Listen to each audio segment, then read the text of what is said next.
जैसे ही यदुवंशियों के नाश का समाचार युधिष्ठिर को मिला, वैसे ही वे अत्यधिक दुखी हो गए और महर्षि वेदव्यास का सुझाव मानकर द्रौपदी और अपने सभी भाइयों को लेकर जीवित ही स्वर्ग की ओर प्रस्थान कर दिया।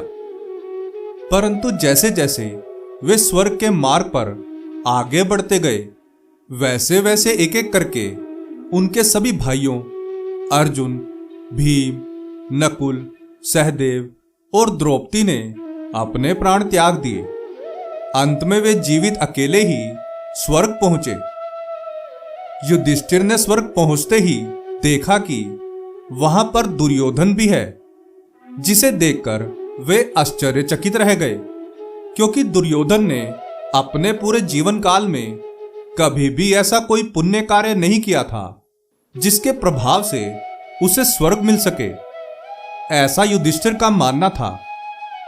क्या आपका भी यही मानना है कि युधिष्ठिर ने कोई भी पुण्य कार्य नहीं किया था? तो फिर यह वीडियो अंत तक अवश्य देखिए, क्योंकि इस वीडियो में हम आपको बताने वाले हैं कि युधिष्ठिर को स्वर्ग क्यों मिला था और उसके द्वारा किए गए कौन से पुण्य कर्मों की वजह से यमराज ने उसे स्वर्ग भेजने का निर्णय लिया।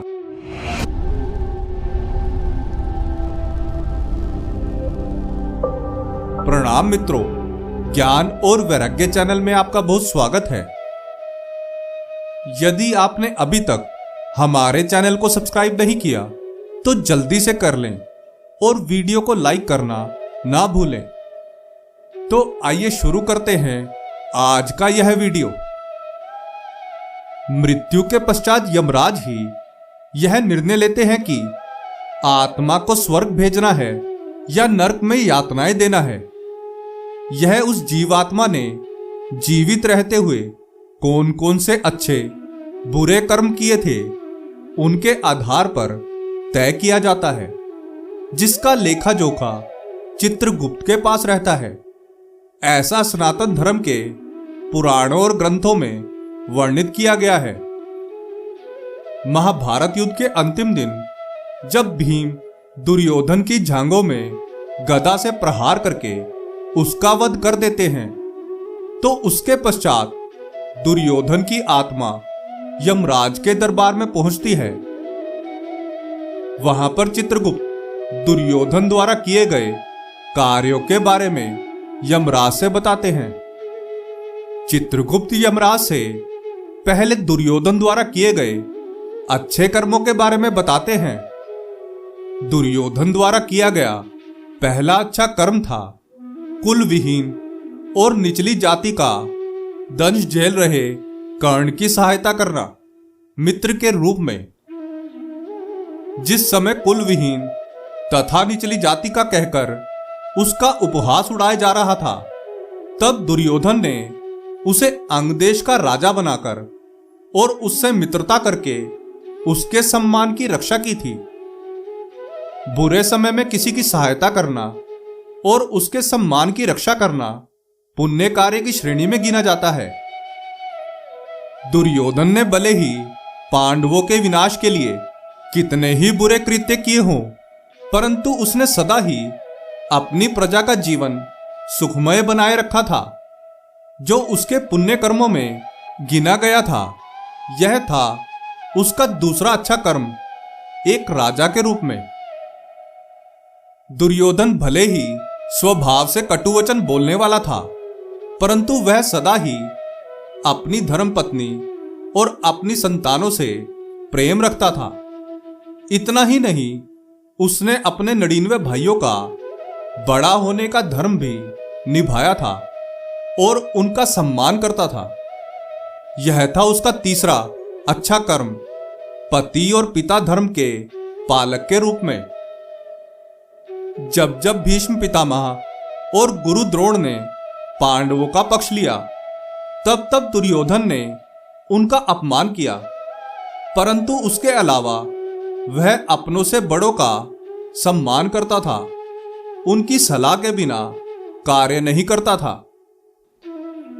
दुर्योधन ने जो 5वां पुण्य कर्म किया था, वह था क्षत्रिय धर्म का पालन करना। जब पांडवों ने उसके 99 भाइयों सहित समस्त कौरव सेना का वध कर दिया था, तब भी वह अकेला पांडवों से लड़ता रहा, मैदान छोड़कर नहीं भागा और अंत में भीम के हाथों मृत्यु को प्राप्त हुआ। वह एक योद्धा की मृत्यु मरा था। वैसे तो दुर्योधन ने जीवन भर बुरे कर्म ही किए थे, परंतु उसके द्वारा किए गए अच्छे कर्म गिनाने के बाद चित्रगुप्त यमराज को उसके द्वारा किए गए बुरे कर्म गिनाते हैं। दुर्योधन ने अपना पहला बुरा कर्म अपने बालकाल में तब कर दिया था जब उसने भीम को लड्डू में विष देकर उसे मारने की चेष्टा की थी। अपने बड़ों का आदर न करना और अपने चचेरे भाइयों को जान से मारने का प्रयास करना, उनसे ईर्ष्या रखना। उसने एक बार कुंती सहित 5 पांडवों और द्रौपदी को जलाकर मारने का प्रयास किया था, परंतु वह असफल रहा था। यह उसका दूसरा बुरा कर्म था। धोखे से अपने चचेरे भाइयों की संपत्ति हड़पना और अपने भाइयों की संपत्ति और पत्नी पर बुरी दृष्टि डालना, यह था दुर्योधन का तीसरा बुरा कर्म। एक स्त्री का भरी सभा में अपमान करना और उसे अपशब्द कहना, यह था उसका चौथा बुरा कर्म। दुर्योधन का 5वां और अंतिम बुरा कर्म जो चित्रगुप्त ने यमराज को बताया था, वह था अपने निजी स्वार्थ के लिए लाखों सैनिकों की मृत्यु का कारण बनना। क्योंकि यदि दुर्योधन श्री कृष्ण का सुझाव मान लेता और 5 पांडवों को 5 गांव दे देता तो महाभारत का युद्ध नहीं होता और लाखों सैनिकों के प्राण भी बच जाते। चित्रगुप्त द्वारा दुर्योधन के अच्छे और बुरे कर्मों के बारे में जानकर यमराज ने तुरंत दुर्योधन को स्वर्ग जाने की अनुमति दे दी। उन्होंने ऐसा इसलिए किया था क्योंकि हर व्यक्ति को उसके द्वारा किए गए कर्मों के आधार पर मरणोपरांत उसे स्वर्ग और नरक प्राप्त होता है। यदि किसी व्यक्ति ने अपने पूरे जीवन काल में केवल बुरे कर्म ही किए हों और केवल कुछ एक ही अच्छे कर्म किए हों, तब भी उसे उन कर्मों के फलस्वरूप स्वर्ग मिलता है, परंतु स्वर्ग उन्हें नरक से पहले मिल जाता है, क्योंकि कम अच्छे कर्मों के कारण स्वर्ग में मिलने वाला सुख केवल कुछ क्षणों के लिए होता है और बुरे कर्मों के कारण नरक में मिलने वाली यातनाएं लंबे समय के लिए होती हैं। यदि आपको यह कथा अच्छी लगी हो तो वीडियो को लाइक करके हमें प्रोत्साहित जरूर करें। आशा करते हैं कि हमारी प्रस्तुति आपको काफी पसंद आई होगी। आपसे अनुरोध है कि आप इस वीडियो को ज्यादा से ज्यादा लोगों तक पहुंचाकर लाइक, शेयर और सब्सक्राइब करें। धन्यवाद।